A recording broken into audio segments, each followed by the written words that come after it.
Hey guys, welcome to Seeds and Self-Reliance.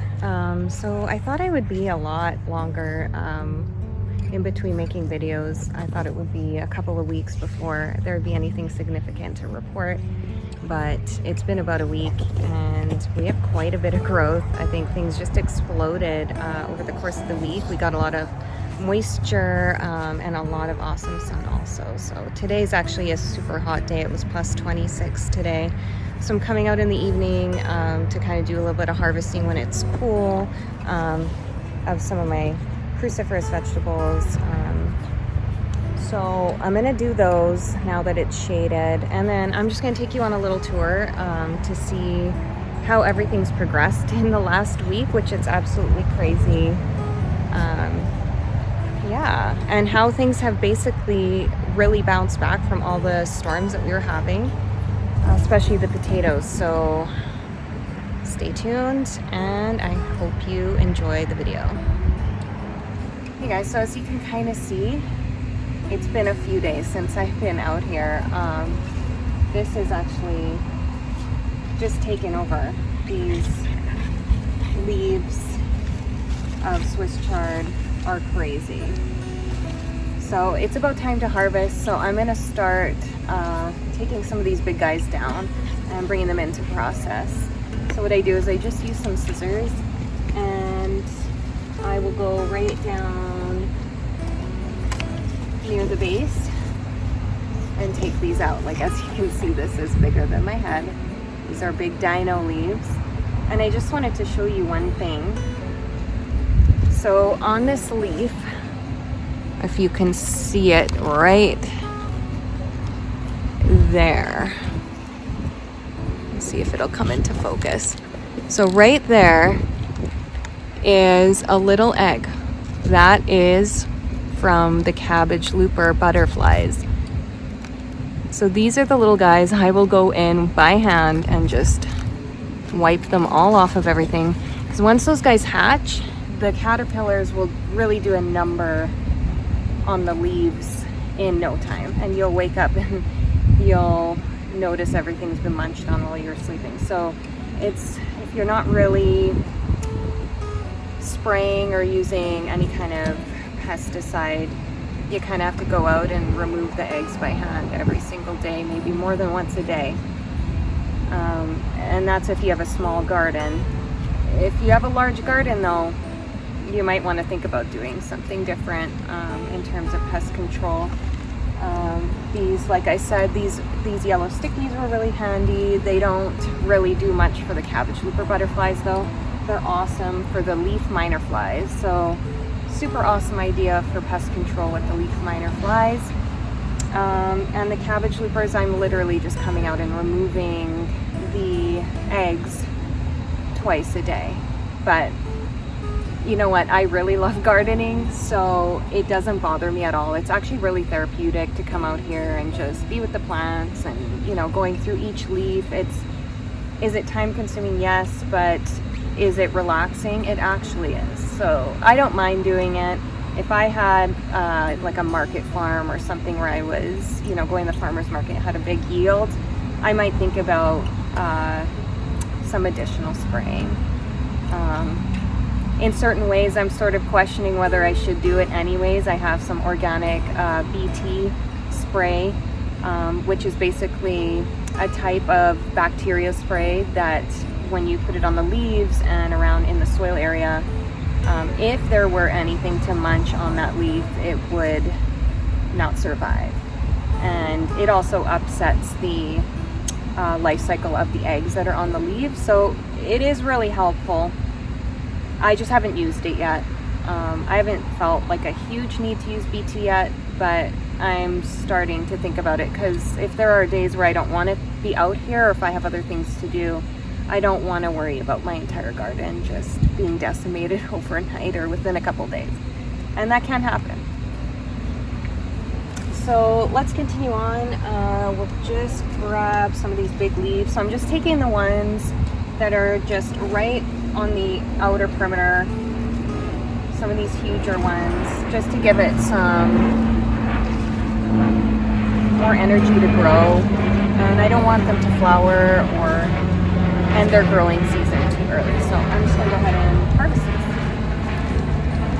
Another good reason to harvest is because you want to eat your food. So my dinner is in the oven right now as we speak. So I need a side dish. We have no vegetables that we bought at the store. So I'm planning to use some of this chard. I'm not really sure how yet. All right. Just take the biggest leaves off. We don't want to destroy this plant and take too much. So that will be that for that guy. But I have a lot to do here, clearly. I'm just gonna move this over. So yeah, I have quite a bit to get through. As you can see. So I'm just gonna go ahead and do that.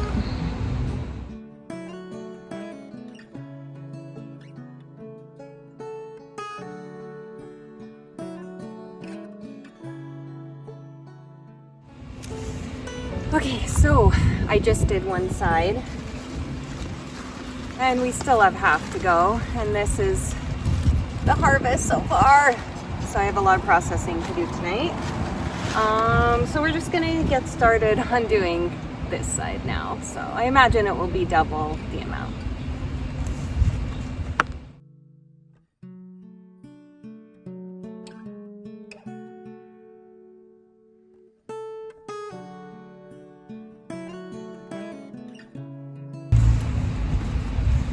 Okay, so I just finished doing all of the Swiss chard, and this is all of it. This is a ton of Swiss chard. I cannot believe in a week this much was ready. So I have a lot to do tonight, and I'm just gonna bring this on up to the deck and get it ready to be brought inside so I can process it and store it and eat it and do some stuff with it.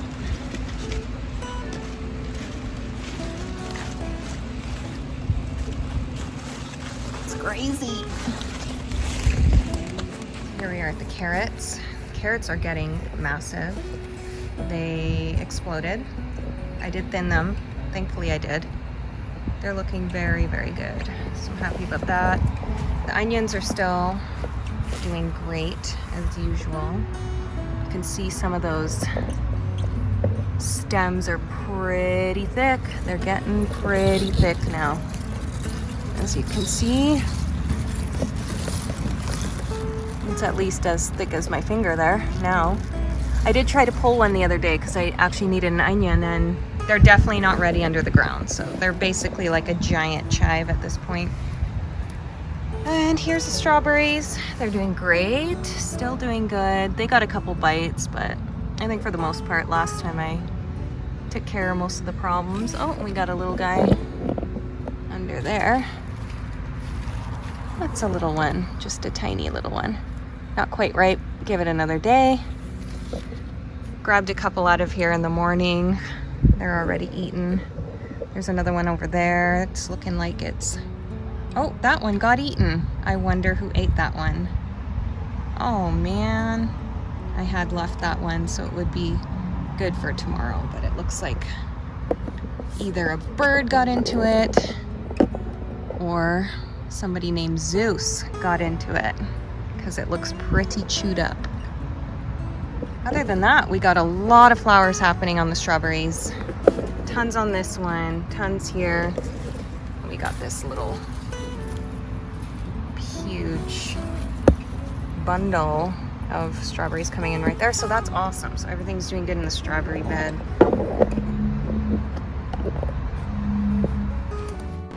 So I went through and I've been fertilizing the cucumbers myself over the course of the week, and I've gotten 2 cucumbers out of it so far, and it looks like we've got another one here. So I'm telling you, as soon as you fertilize these guys, they're basically ready in a few days. to pick. And I like to pick them little like that because the skin is still nice and soft and they're still pretty sweet inside.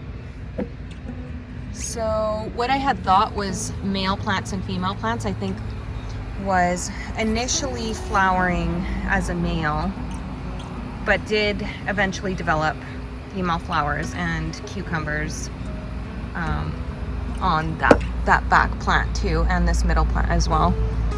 It's pretty covered up right now. You can't really see a lot of what's going on under the leaves in there, but there are both types of flowers now that it's more established. So that's great. And that back one right there is where we harvested 2 cucumbers. So that one's back at square one. And I don't know if that is a cucumber or a zucchini at this point. So we're waiting to see. I think it might be a cucumber. Oh yeah, it's a cucumber plant. I see a little flower back there. So that would be a cucumber. That one might need some fertilization. And wait on the zucchini. I don't know what happened to the zucchini plant, but again, we are having dino leaf size leaves growing out here. Take a look at the marigolds, everyone.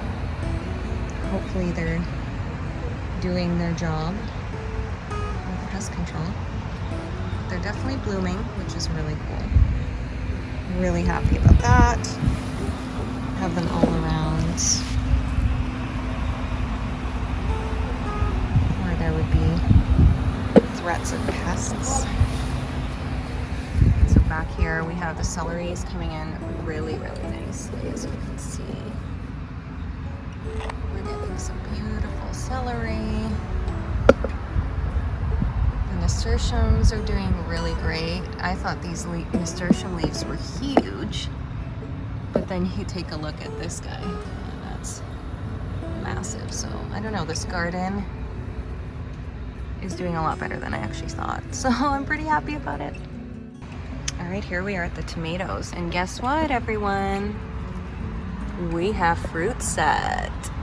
Yeah, so we got some awesome tomatoes setting here. Super happy about that. I think all the plants are setting fruit. There's this guy back here. I think you can see it there. There is some awesome fruit being set back there on that guy. Those are huge. Got another little sneaky one under there. And tons of flowers. If you could see all the yellow flowers going on inside. Just looks gorgeous.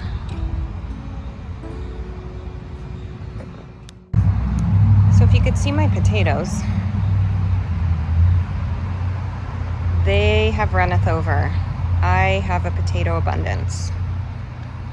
An abundance of leaves, at least. So they were all doing great until we had some massive storms over the last week. This is what I mean about crazy weather. What?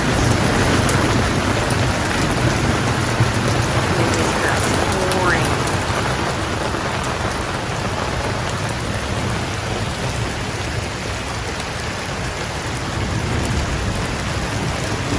That is why I use the little greenhouses, you guys.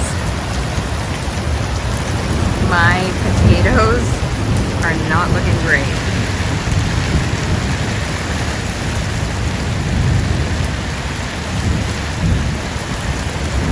Poor guys.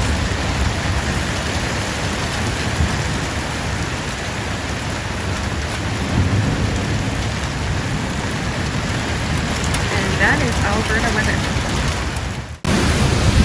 Yet again, just another beautiful snap storm in Alberta. Garden's holding up pretty well now. It needs to take a beating.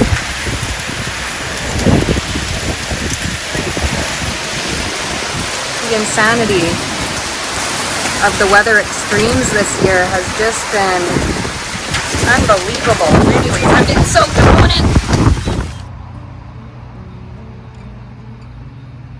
Now they are leaning. They're leaning over the sides. But you know what? They're still incredibly healthy. Really healthy plants. The flowers are starting to, some of them are still starting to open, like right here. Whereas others have already been open and they're just starting to close now, which is a good sign. It tells me that potatoes are developing. So let's give it a little looky-loo here and see what we have going on in the potato bed. So we'll just swipe the dirt away from an area here, and I am absolutely covered in mosquitoes right now. So. Okay, so let's check it out. Let's see right at the base of this guy. Oh, wow. Okay, so we have one. Oh, I wonder how big it is. Oh, it's pretty big. It's about that big. Let's see if there's anything. Oh my gosh, there's another one there. Oh, there's another one there. Wow. Is that a potato? That's another one. Oh, wow. Okay. All right. Well, this is just one tiny little corner of this bed. I'm a little nervous now. Guys, look what I found. My very first slug. I can't believe this guy is in my lettuce right now. I should save this for the boys for fishing, to be honest. Gross. Hey guys, so I've gone through my lettuce bed and I've harvested a bunch of the rocket greens, some of the red leaf and green leaf lettuce. I pulled right from the root a bunch of the baby romaine heads, just to give it some space. I did notice probably 10 more slugs in there, so maybe we have a slug issue in the lettuce, but I'm sure it's completely natural. When you actually go to like open this up and view what's going on in there, it's like its own little habitat down there, so I'm sure it's just a slug haven. They're having the time of their life under there. So, might have to double check that again tomorrow. I harvested beans yesterday, so I got a good big solid handful of beans out of those tiny little bean plants. I don't know why they're not getting bigger. I should go look at the package actually. I wonder if some of these are bush beans. I don't think so, but they're just so tiny. It could just be because of the moisture, who knows. But they're still pretty tiny. But yeah, anyway. And there's my gorge corn. It's probably up to my thigh right now. And there's a couple little yellow leaves on these guys because I went through and thinned a couple that were in there. And I think it may have just upset some of the root system, or I have no idea why they're yellow, and one of you can probably tell me in the comments. Okay, so the last thing I'm going to harvest today is going to have to be peas because they have grown really quickly too. So peas do grow very fast. They do have to be harvested. You don't want any of the peas to mature to the point where the seeds are mature enough to be used as seed for next year until the end of the season. If you let them just go without picking and harvesting any of the peas, you'll actually have a very small yield. So it's really important to just go ahead and pick and harvest all of your peas, especially if they're getting to be this big. Shortly after this stage is where they will go to seed, and you don't want that unless that's what you're aiming for. If you're looking to eat these raw or eat these for dinner, this is probably the biggest and the most mature that you want to allow it to get to before it goes to seed. So there's some there. And sometimes I pick the little ones sort of like this. These are just tiny and they're really skinny. just because they're good to eat, like just like that. These are not snap peas that I'm growing, so once they get to this stage, I live on a flight path. It's lovely. Anyways, once they get to this stage, the outer pod is really fibrous, which is awesome if you need fiber, but not the most enjoyable to eat. So I like the little guys just for eating raw.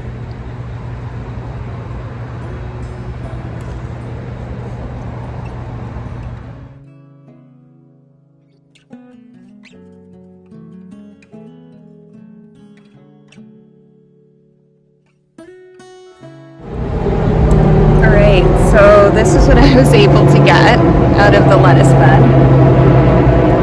A massive, huge bowl of lettuce. And then there's peas in the bottom of this bowl. And then, again, the chard hull. So this will be a lot to process. Maybe I'll do a video about that. I don't know. I have somebody at the window right now begging me to go to the park, even though it's raining. So I have to leave this on the counter for a bit. If I'm feeling ambitious, I'll make another video later about how to process all of this haul. Anyways, guys, thank you so much for coming on this mini garden tour and harvest session. If you like my videos, if you feel like they're beneficial to others, please share them. Please put a thumbs up.